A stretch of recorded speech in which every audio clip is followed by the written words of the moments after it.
Hi everyone! Welcome to Luto ni Diana! Today, gagawa tayo ng suman na ube. So, keep on watching!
So, ayan guys ang ating suman malagkit na ube. Akala nyo puto bongbong ano? Hindi po, char.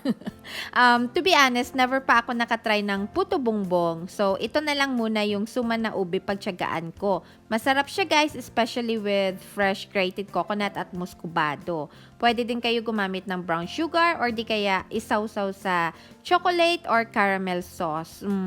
Siguradong pak na pak sa sarap yan guys. So that's it guys. I hope you will try this recipe at home. Thank you so much for watching.